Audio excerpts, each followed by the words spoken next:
Guys, guys, hi. When we say that's who she is, that's who they are, that's who he is, what are we saying? It's like it's all surface level.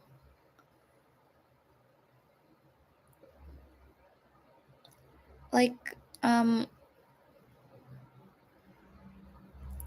who we are is like just levels on top of our oneness.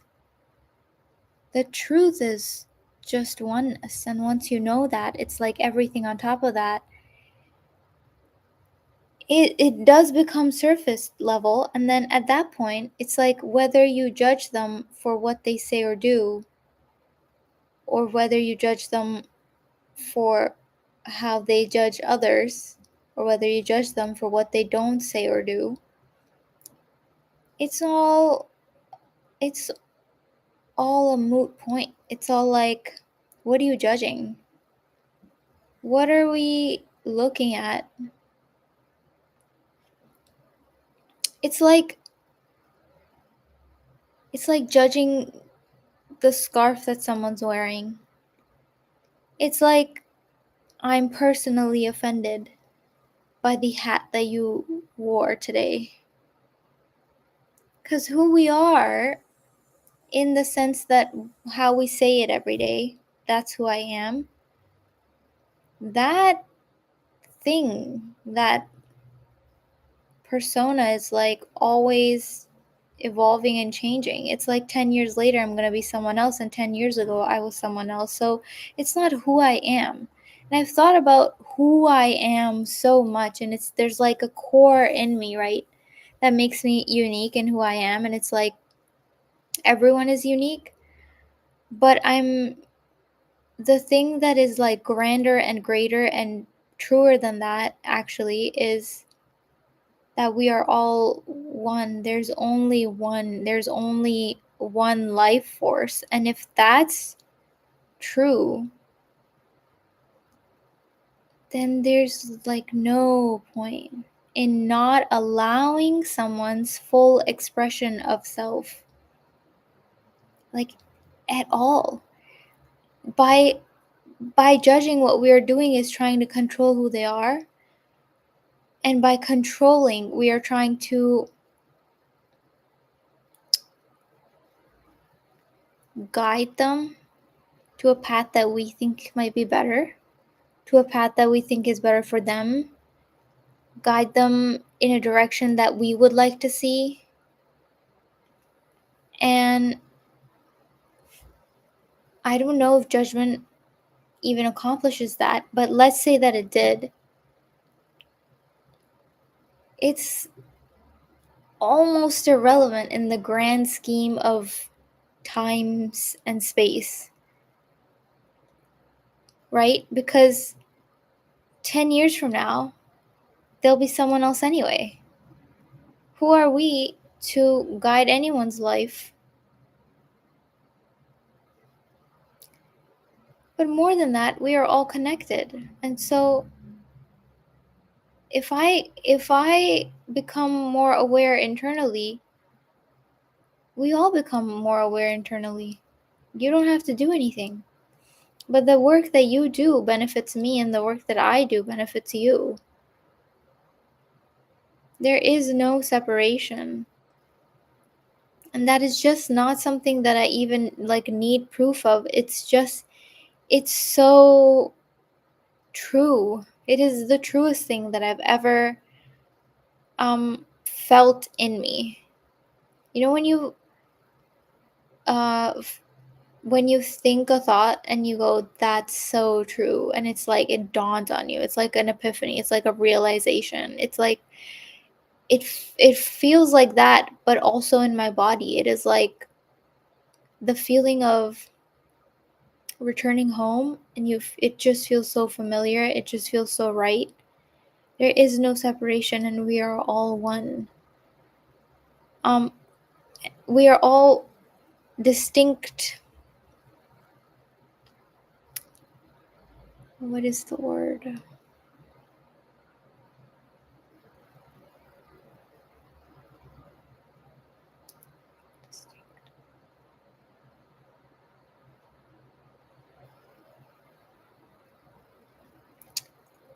What, like projections of that oneness? No. How it comes through. Like the word for how you show something, how it comes through. It's different. It's that oneness, that love, it comes through differently in all of us, and we are all meant to live extremely different life journeys. And it's like, it's irrelevant to me what your life journey is, because it's going to be so different to mine. It's going to be so different to mine that when you're doing your life journey, I'm going to be like, oh, they're doing it wrong. Oh, they're going the other way. Because if I was doing what you're doing, I would be going the other way on my life journey. And I think that's where we get tripped up, where we're like looking at someone else and going, oh, I need to help, I need to save. And it's that oneness in us that wants to help, and it's that oneness in us actually that drives the judgment, because judgment is just like a disguise for like wanting belonging and knowing you belong, and like wanting that security. And once you go like, oh, we're all one, I don't know, that feeling and that need kind of lessens a lot. And you go, I already know we're one. And so when you see someone on a very different path, you go, yeah, that's fine. I don't know it. I don't know the path. I don't even know my own path. And it's like irrelevant to me what their path is. So, like, who we are, it's just a hat and a scarf and a coat. And then I can just wear a different coat tomorrow.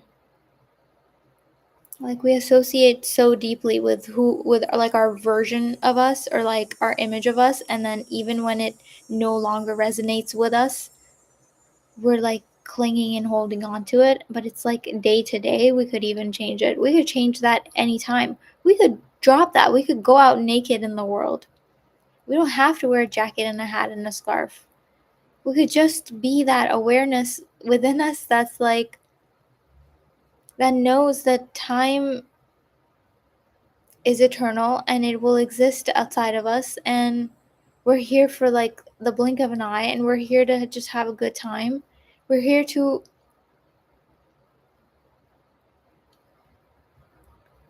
be together. I'm here with the people on earth alive right now, and I'm here to be together with them until I die. And so, like, when I see a stranger on the street, they're not a stranger. They're family. When I see a tree planted in the ground, it's not some foreign element outside of me. It is like the life force that has existed in me, and it is the life force that will exist after me.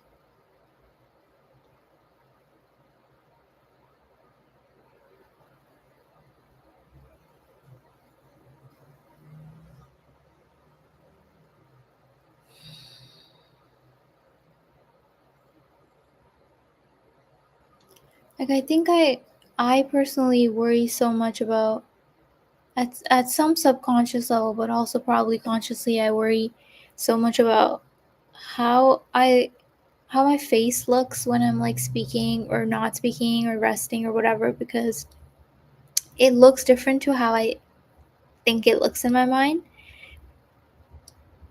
Because maybe I like just have a different view of it. I don't know. Um, it's like, it doesn't even matter how anyone looks. What matters is, it doesn't even matter what you say. It doesn't even matter what you do. It's like, what really, really matters is, like, if you want to get down to the truth and the deep, vital, like, essence of what matters is the vibe that you're in, and what if you're projecting and if you're not projecting that, or like how solid you are. Like what you say and do does matter, but those things are like a hat and a scarf. But what you are, your awareness, how aware you are, how solid you are, what you are, like your vibe, your energy, like what you're projecting, that is you naked. And maybe that's even like your, undergarments. Maybe there's like another layer, which is unit. Yeah, there is. You know how like communication is like we speak in words, but I think that there's another layer of like information that's out here and also between you and me.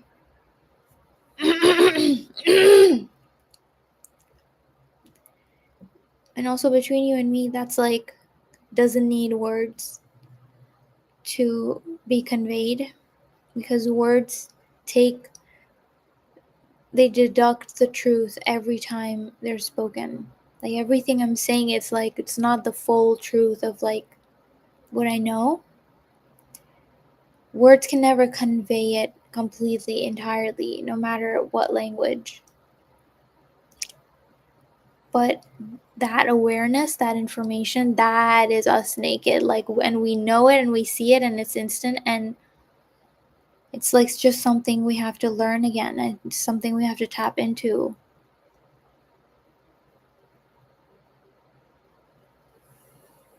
And so, how can I know all these things and then simultaneously be worried that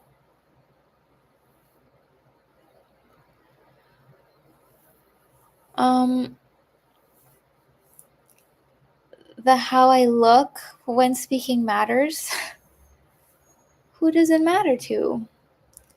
Maybe like even if it does matter, even if someone, person A, John Smith, is standing there going, I don't like what she said because of how she looks. It's like, John Smith, you are a part of me. You just don't know it. And so when John Smith awakens and he looks within and he goes, I love myself, I love who I am, and he recalls me speaking, he will not have any problem with it. And so all of that, it's all just surface level. So what am I worried about? Because because my John Smith brain is like still on a surface, it's like operating on surface level. But the awareness has just always been there. It's not something that I had to like cultivate. It's not something that I had to unlock. It's not something I had to gradually learn. It's like it was something that was always there, and I had to remove all the things in front of it, like my mind talking constantly, probably. Um,